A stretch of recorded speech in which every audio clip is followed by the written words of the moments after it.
ಇಲಿಯ daring. ಚಂಪಕವನ ಸುಂದರವನ ಕಾಡಿನ ಪಕ್ಕದ ಕಾಡು. ಸುಂದರವನ ಕಾಡಿನಲ್ಲಿ ಹರಿಯುವ ಸೋನ್ ನದಿ ಚಂಪಕ್ವನ ಕಾಡಿನಲ್ಲಿ ಹರಿದುಕೊಂಡು ಇವರ ಕಾಡಿಗೆ ಬರುತ್ತಿತ್ತು. ಎರಡೂ ಕಾಡಿನಲ್ಲಿ ಇರುವಂತಹ ಪ್ರಾಣಿಗಳಿಗೆ ಸೋನ್ ನದಿ ಒಗ್ಗಟ್ಟಿನ ನದಿಯಾಗಿತ್ತು. ಗೊತ್ತಿಲ್ಲ, ಹಲವಾರು ವರ್ಷಗಳಿಂದ ಈ ಎರಡೂ ಕಾಡುಗಳ ಮಧ್ಯೆ ಒಳ್ಳೆ ಸಂಬಂಧ ಇತ್ತು. ಯಾವಾಗ ಇಲ್ಲಿ ಯಾವ್ದಾದ್ರೂ ದೊಡ್ಡ ಆಯೋಜನೆ ಇದ್ರೆ ಬೇರೆ ಕಾಡಿನಿಂದ ರಾಜ ರಾಣಿ ಎಲ್ಲರೂ ಈ ಕಾಡಿಗೆ ಬರುತ್ತಿದ್ರು. ಸಮಯ ಬದಲಾಯಿತು. ಈಗ ಚಂಪಕ್ವನದ ರಾಜ ಶೇರ್ ಸಿಂಗ್ನ ದರ್ಬಾರವಾಯಿತು. ಮತ್ತೆ ಸುಂದರವನ ಕಾಡಿನಲ್ಲಿ ಈ ಬಗೀರನ ರಾಜದರ್ಬಾರ ನಡೀತಿತ್ತು. ಶೇರ್ ಸಿಂಗ್ ತಮ್ಮ ಪೂರ್ವಜರಂತೆ ಪ್ರಾಮಾಣಿಕ ರಾಜನ ಆಗಿರ್ಲಿಲ್ಲ. ಸುಂದರವನದಲ್ಲಿ ಒಂದು ಹುಲಿ ಆಡಳಿತವಿದೆ ಅಂದ್ಮೇಲೆ ಇಷ್ಟರವರೆಗೆ ಸಿಂಹಗಳಿಗೆ ಈ ಮಾತಿನಲ್ಲಿ ನಿರಾಕರಣೆ ಯಾಕಿರ್ಲಿಲ್ಲ? ಮಹಾರಾಜರೇ, ಸುಂದರವನದಲ್ಲಿ ಯಾವುದೇ ಸಿಂಹವಿಲ್ಲ. ಅಲ್ಲಿ ಮುಂಚಿನಿಂದಲೂ ಹುಲಿಗಳ ಆಳ್ವಿಕೆ ನಡೆಯುತ್ತಿದೆ. ಒಂದೊಮ್ಮೆ ಸುಂದರವನದಲ್ಲಿ ಸಿಂಹಗಳೇ ಇಲ್ಲ ಅಂದ್ರೆ ಅದರ ಅರ್ಥ ಅಲ್ಲಿಯ ಸಿಂಹಾಸನ ಖಾಲಿ ಇದೆ. ಹುಲಿ ಎಂದು ಕಾಡಿನ ರಾಜನಾಗ್ಲಿಲ್ಲ, ಆಗೋದೂ ಇಲ್ಲ. ಇದೇನು ಹೇಳ್ತಿದ್ದೀರ ಮಹಾರಾಜರೇ? ಯಾಕೆಂದ್ರೆ ಅಲ್ಲಿಯ ಸಿಂಹಾಸನದಲ್ಲಿ ಯಾವಾಗ್ಲೂ ಹುಲಿಗಳೇ ಕೂರೋದು. ಸೈನ್ಯಕ್ಕೆ ನಮ್ ಸಂದೇಶ ನೀಡು. ನಾವು ಸುಂದರವನಕ್ಕೆ ಆಕ್ರಮಣ ಮಾಡ ಬಯಸ್ತೇವೆ. ಅಲ್ಲಿಯ ಸಿಂಹಾಸನದಲ್ಲಿ ಕೂರ್ತೇವೆ. ಹಾಗೆ ಸುಂದರವನವನ್ನು ಚಂಪಕವನದೊಂದಿಗೆ ಸೇರಿಸಿ ನಮ್ ಸೀಮೆಯನ್ನು ವಿಸ್ತರಿಸ್ತೇವೆ. ಮಹಾರಾಜರ ಆಜ್ಞೆಯನ್ನು ಪಾಲಿಸುತ್ತಾ ಮಂತ್ರಿ ಬಾಲು ಈ ವಿಷಯವನ್ನು ಪೂರ್ತಿ ಕಾಡಿಗೆ ಹರಡಿಸುತ್ತೆ. ಮಹಾರಾಜ ಶೇರ್ ಸಿಂಗ್ ಮಾಡೋದು ಸರಿಯಲ್ಲ. ಚಂಪಕವನದಲ್ಲಿ ನಾವೆಲ್ಲ ಎಷ್ಟು ಶಾಂತಿಯಿಂದ ವಾಸಿಸ್ತೇವೆ. ಆಕ್ರಮಣ ಮಾಡಿ ಮಹಾರಾಜರು ಎರಡು ಕಾಡಿನ ಮಧ್ಯೆ ಯಾಕೆ ಯುದ್ಧ ಮಾಡಿಸ ಬಯಸ್ತಾರೆ? ನನ್ಗನಿಸುತ್ತೆ ಸುಂದರವನದವರಿಗೆ ವಿಷಯ ತಿಳಿಸ್ಲೇಬೇಕು. ಡೋಲು ಮಂಗ ಯಾರಿಗೂ ಗೊತ್ತಿಲ್ಲದ ಹಾಗೆ ಮಧ್ಯರಾತ್ರಿ ನಂತರ ಸುಂದರವನ ಕಾಡಿಗೆ ಹೋಗ್ತಿತ್ತು. ಅಲ್ಲಿ ಹೋಗಿ ಮಂತ್ರಿಯನ್ನು ಭೇಟಿ ಮಾಡ್ತಿತ್ತು. ಮಹಾಮಂತ್ರಿಗಳೇ, ನಿಮ್ ರಾಜ ಬಗೀರನಿಗೆ ಗುಪ್ತ ಸಂದೇಶ ತಂದಿದ್ದೇನೆ. ಅದನ್ನು ನಾನು ಅವರಿಗೆ ಹೇಳ್ತೇನೆ. ನೀವು ನನ್ನನ್ನ ಮಹಾರಾಜರ ಬಳಿ ಕರ್ಕೊಂಡೋಗಿ. ಡೋಲುನ ಮಾತನ್ನು ಕೇಳಿ ಮಂತ್ರಿ ಈ ನರಿ ಅವರನ್ನು ರಾಜ ಬಗೀರ ಬಳಿಗೆ ಕರ್ಕೊಂಡು ಹೋಗುತ್ತೆ. ಡೋಲು ಗುಹೆ ಒಳಗೆ ಬಂದಾಗ ಮಹಾರಾಜ ಬಗೀರ ವಿಶ್ರಾಂತಿ ತಗೊಳ್ತಾ ಇರುತ್ತೆ. ಬಗೀರನ್ನು ನೋಡಿದ ತಕ್ಷಣ ಡೋಲುಗೆ ಗಾಬರಿ ಆಗುತ್ತೆ. ಆದ್ರೂ ಕೂಡ ಧೈರ್ಯದಿಂದ ಬಗೀರನನ್ನು ಏಳ್ಸೋಕೆ ಪ್ರಯತ್ನ ಮಾಡುತ್ತೆ. ಮಹಾರಾಜರೇ, ಅರೆ ಬಗೀರರವ್ರೆ, ಹೇಳಿ. ಈ ಡೋಲು ಪದೇ ಪದೇ ಏಳ್ಸೋದ್ರಿಂದ ಸ್ವಲ್ಪ ಸಮಯದಲ್ಲಿ ಬಗೀರ ಎದ್ದು ಕೂತ್ಕೊಂಡ್ಬಿಡುತ್ತೆ. ಯಾರು ನೀನು? ಈ ಮಧ್ಯರಾತ್ರಿ ನನ್ ಗುಹೆಯಲ್ಲಿ ಏನ್ ಮಾಡ್ತಿದ್ದೀಯಾ? ಸುಂದರವನದವನಂತೆ ಕಾಣ್ತಾ ಇಲ್ಲ. ಮಹಾರಾಜರೇ, ನಾನು ಚಂಪಕವನದಿಂದ ಬಂದಿದ್ದೇನೆ. ನೀವು ನನ್ನನ್ನ ಗೂಢಚಾರನೆಂದು ತಿಳಿದುಕೋಬಹುದು. ಇಂದು ನಾನು ನಿಮ್ಗೆ ಒಂದು ಅಗತ್ಯದ ವಿಷಯ ತಿಳಿಸೋಕೆ ಬಂದಿದ್ದೇನೆ. ಏನು ವಿಷಯ? ವಿಸ್ತಾರವಾಗಿ ಹೇಳು. ಮಹಾರಾಜರೇ, ನಮ್ ಕಾಡಿನಲ್ಲೀಗ ಮಹಾರಾಜ್ ಸಿಂಗಂನ ಮಗ ಶೇರ್ ಸಿಂಗ್ ಆಳ್ವಿಕೆ ಮಾಡ್ತಿದ್ದಾರೆ. ಅವರು ನಮ್ಮ ಇತರ ರಾಜರಂತೆ ಶಾಂತಿಪ್ರಿಯ ರಾಜರಲ್ಲ. ಅವರು ಬಯಸ್ತಾರೆ ಚಂಪಕವನದ ಸೀಮೆಯನ್ನು ವಿಸ್ತರಿಸಿ ಸುಂದರವನವನ್ನು ಸೇರಿಸಿಕೊಳ್ಬೇಕೆಂದು. ಆದಷ್ಟು ಬೇಗ ಅವರು ನಿಮ್ಮ ಮೇಲೆ ಆಕ್ರಮಣ ಮಾಡಲಿದ್ದಾರೆ. ನೀನಂತೂ ಸ್ವತಃ ಚಂಪಕವನದ ನಿವಾಸಿ. ಆದ್ರೂ ಈ ಗುಪ್ತ ಸಂದೇಶ ನನಗೆ ನೀಡಲು ಯಾಕೆ ಬಂದೆ? ನೀನ್ ನಿನ್ನ ಮಹಾರಾಜರಿಗೆ ಪ್ರಾಮಾಣಿಕನಾಗಿಲ್ವಾ? ಮಹಾರಾಜರೇ, ನಮ್ ಕಾಡಿನ ಯಾವುದೇ ಪ್ರಾಣಿಗೆ ಇಷ್ಟವಿಲ್ಲ ಸುಂದರವನ್ ಮತ್ತು ಚಂಪಕವನದೊಳಗೆ ಯಾವುದೇ ಜಗಳ ಆಗೋದು ಮತ್ತೆ ನಿಮ್ ಜೊತೆ ಸಂಬಂಧ ಹಾಳಾಗೋದು. ಅಷ್ಟಕ್ಕೂ ಯುದ್ಧದಿಂದ ಯಾರೊಬ್ಬರಿಗೂ ಉಳಿತಾಗಿಲ್ಲ. ನಿನ್ನ ಸೂಚನೆಗಳಿಗೆ ಧನ್ಯವಾದ ಡೋಲು. ನನ್ಗನಿಸುತ್ತೆ ನಿನ್ ಪ್ರಾಣ ಅಪಾಯದಲ್ಲಿದೆ. ಒಂದೊಮ್ಮೆ ಶೇರ್ ಸಿಂಗ್ಗೆ ನೀನು ಅಲ್ಲಿಯ ವಿಷಯ ನನಗೆ ತಿಳಿಸಿದ ಬಗ್ಗೆ ತಿಳಿದ್ರೆ ಅದನ್ನು ರಾಜದ್ರೋಹವೆಂದು ಎಣಿಸಲಾಗುತ್ತೆ.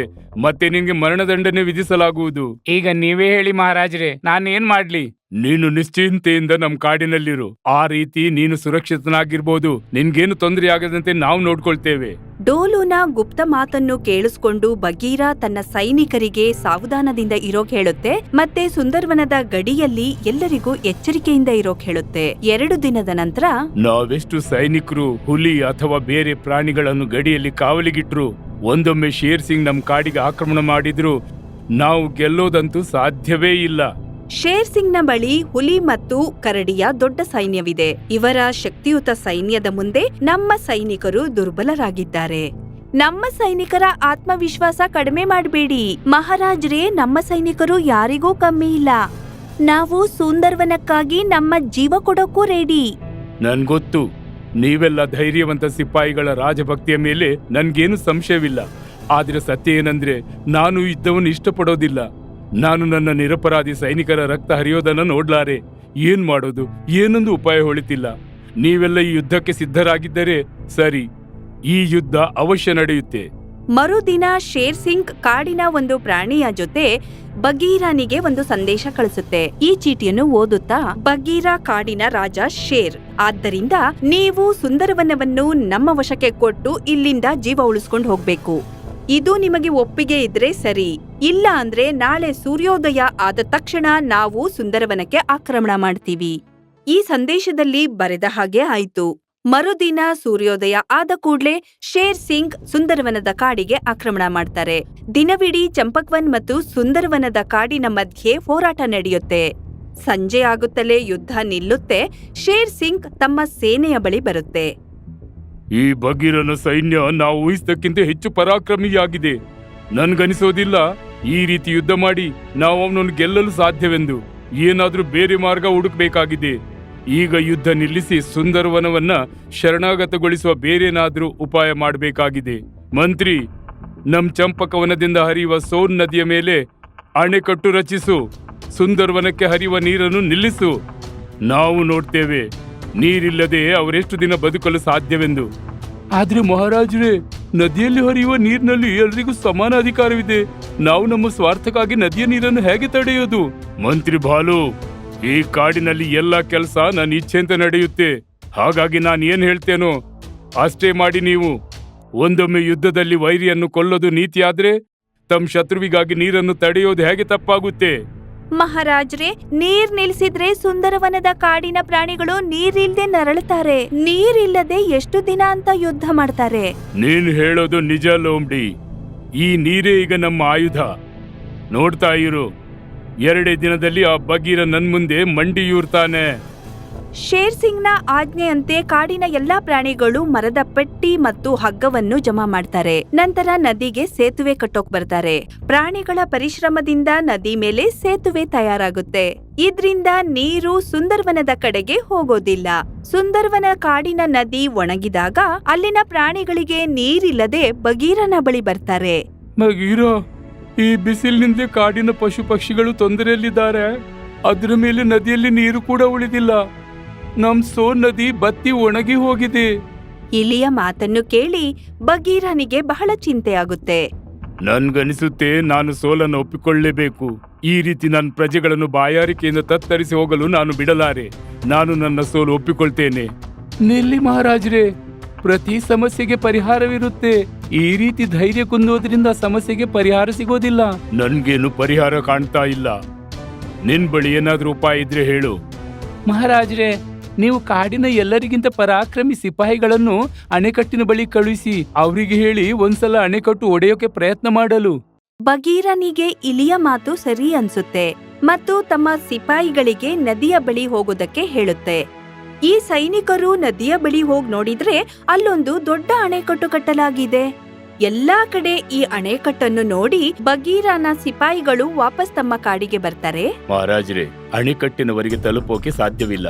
ಅಲ್ಲಿ ಎಲ್ಲಾ ಜಾಗದಲ್ಲಿ ಸೈನಿಕರಿದ್ದಾರೆ. ಈ ಸಿಪಾಯಿಗಳ ಮಾತನ್ನು ಕೇಳಿದ್ಮೇಲಂತೂ ಬಗೀರನಿಗೆ ಇನ್ನೂ ಚಿಂತೆ ಆಗುತ್ತೆ. ಮಹಾರಾಜರೇ, ನೀವು ಚಿಂತಿಸಬೇಡಿ. ನಾನು ಈ ಅಣೆಕಟ್ಟನ್ನು ಬಿಚ್ಚಿಯೇ ಹಿಂತಿರುಗುವೆನೆಂಬ ಭರವಸೆ ನೀಡ್ತೇನೆ.